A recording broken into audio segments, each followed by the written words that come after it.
Shalom, desejo boa noite a todos e queria falar a respeito de um assunto muito bacana que eu li pela internet, não é meu, tá?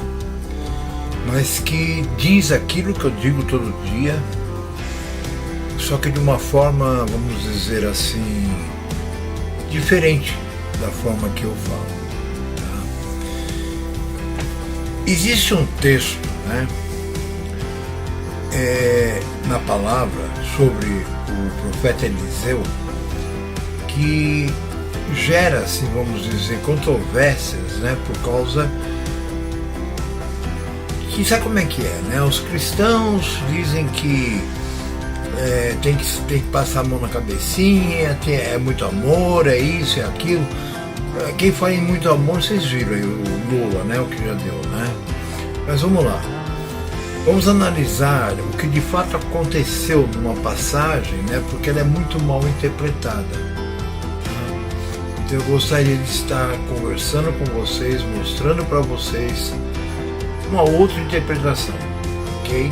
Ela não foi feita por mim, mas reflete aquilo que eu penso, aquilo que o Pai me permite pensar.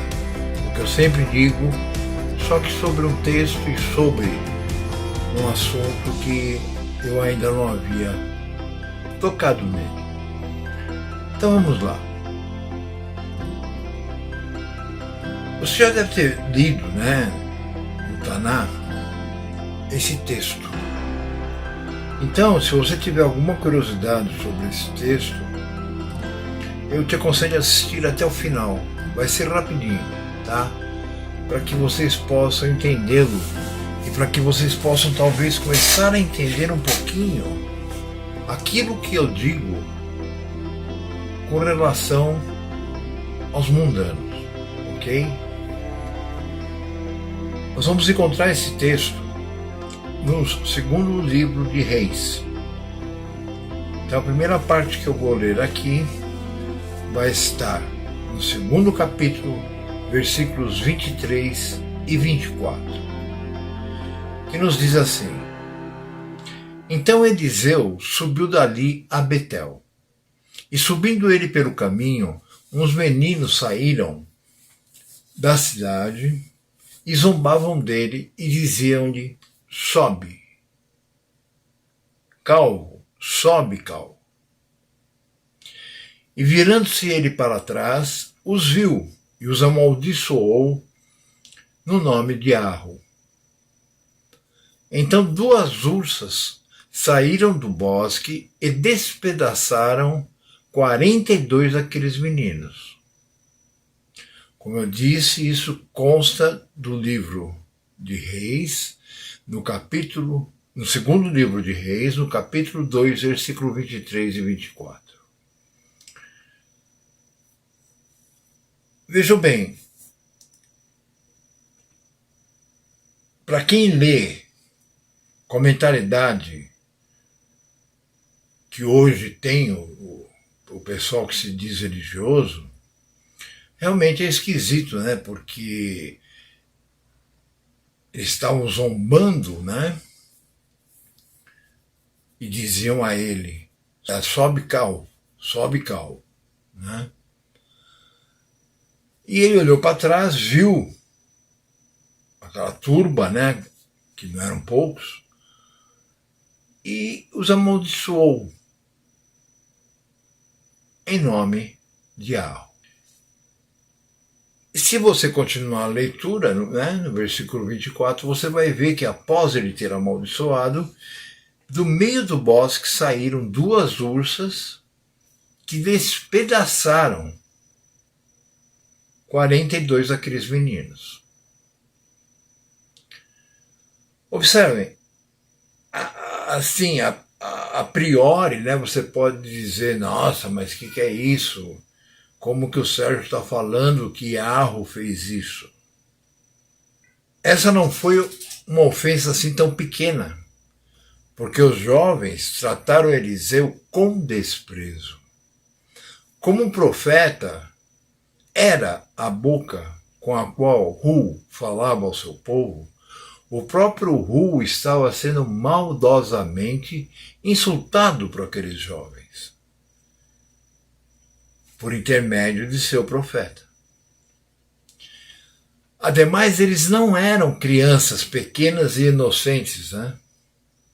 Eram jovens comparáveis às gangues de ruas, né, que nós vemos nos dias de hoje, os drogados, né, aquelas turmas todas que se matam e matam as pessoas ao seu redor. Nós poderíamos dizer que maldosos, que a vida, né, de Eliseu ali estava exposta ao perigo por esse grupo numeroso. Observe que na palavra está escrito que 42 deles foram mortos pelas ursas, pelas duas ursas. Então isso nos mostra, né, que era um grupo numeroso. Porque se 42 deles foram mortos, é claro que os outros não ficaram parados olhando, esperando a morte. Ou seja, existia um grupo com mais de 42 jovens perseguindo o profeta. Mas vamos analisar esse texto. Primeiro, a palavra hebraica para meninos, que consta desse texto no hebraico, é nahar, que de acordo, né, com o dicionário Strong, também pode ser traduzida para moço, servo, jovem, criado. Ou seja, esses meninos, entre parênteses, né, não são criancinhas.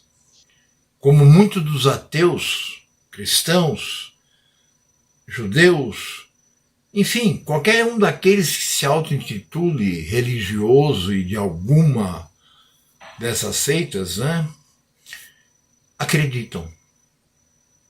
Por isso metem o pau nessa passagem dizendo que Hu errou. Lembrem-se, para você dizer que Hu errou, você tem que se lembrar que você não é nada perto de Hu. E mais ainda, que você é totalmente errado. O próprio Machê diz, não diz? Quando você for julgar alguém, primeiro observe se você não faz o mesmo que aquela pessoa. Tire a trava que está em seu olho para depois tirar o cisco do olho do teu irmão. Não é isso? Ele não diz que não pode julgar, ele só diz que você não pode julgar uma pessoa por algo que você também pratique. Ok? Veja bem, então esses jovens não eram crianças, eram adolescentes já crescidinhos, né, pelo jeito. Perceba que Eliseu estava fazendo uma viagem sozinho, e esses rapazes saíram da cidade onde ele estava, atrás dele. A pergunta é, com que interesse esses rapazes o perseguiam? Para que finalidade um grupo numeroso de jovens, né, se reúne para perseguir uma pessoa? Esperaram para abordar o profeta numa área mais deserta. Com que objetivo? Teriam eles boas intenções? É evidente que não, né? Assim, nós percebemos claramente que o profeta Eliseu estava correndo perigo e estava em grande desvantagem, né, diante de um grupo de jovens mal intencionados que buscava, né, fazer algum mal contra ele. Eles consideravam Eliseu um homem detestável e o repudiavam. Entende? Agora, por quê, né? O que fazia com que eles tivessem esse pensamento? O que fazia com que eles quisessem, né? Vamos dizer assim, sei lá, machucar, né? A Eliseu. Então nós vemos lá em 2 de Reis ainda, né? Em 2:24, que diz exatamente isso. E virando-se ele para trás, porque estava escutando, né, os jovens gritando e tudo, os amaldiçoou em nome de Arro. Observe, qualquer pessoa na situação de Eliseu teria que ter uma reação. Se fosse hoje em dia e ele tivesse uma metralhadora, talvez ele tivesse derrubado todos. Então, o profeta ficou acuado, né, diante de um grande grupo de jovens mal intencionados, que além de estarem reunidos covardemente contra ele, ainda colocaram em xeque a sua autoridade profética dada por Iarro. Diante disso, a única saída vista por Eliseu foi recorrer ao seu Hu, né, em oração. A ação de Eliseu teve o propósito de amedrontar os participantes, né, de quaisquer outras gangues. O homem de Hu, como Eliseu era, imagina, Eliseu, o sucessor de Eliarro, poderiam ter sido uma ameaça à vida de todo o povo de Arro.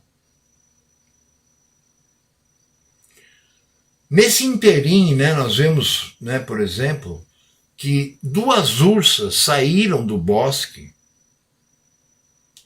e despedaçaram 42 daqueles meninos. A ofensiva dessas 2 ursas, né, conteve o ânimo maligno desse covarde grupo de jovens. Se Hu não tivesse agido rapidamente, o que esse grupo poderia ter feito ao profeta? Ele prometeu sempre socorrer aqueles que o buscam, o conhecem, o amam e o obedecem. Nós lemos em Salmo 91, 14, 15, o seguinte: eu, Iarro, né, o livrarei, porque a mim se apegou. Eu o protegerei na angústia, estarei com ele. Eu o livrarei e glorificarei. Então nós encontramos isso no livro de Salmos 91, capítulo, versículos 14 e 15. Então, a que conclusão isso nos leva? Eu gostaria até que você, se você achar que a conclusão que eu vou dar agora, ela é esquisita ou, sei lá, não é o que você crê, que você colocasse nos comentários para que eu pudesse conversar com você e te demonstrar o porquê dessa conclusão, ok? Bom, é evidente, né, que por terem zombado desse homem de Hu, aqueles jovens revelaram sua verdadeira atitude para com o próprio Hu. E um desprezo assim para com Yahu é punível com a morte. Observe, tem um texto que diz que se o seu filho não aceitar a correção e continuar praticando a maldade, que o tire de dentro do arraial e o mate apedrejando-o. Seu filho. Tá?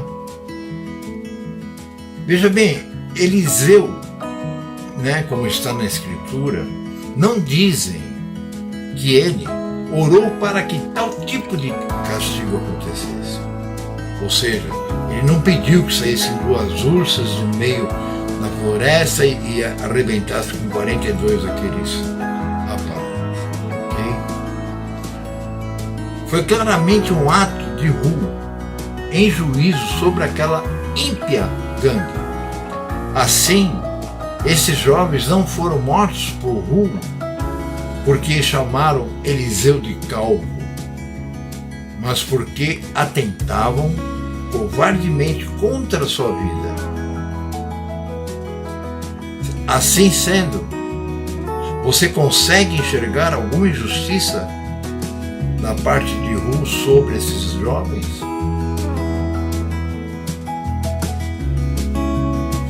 Era isso que eu tinha para passar para vocês hoje, tá? Eu espero que sirva para alguma coisa, ok?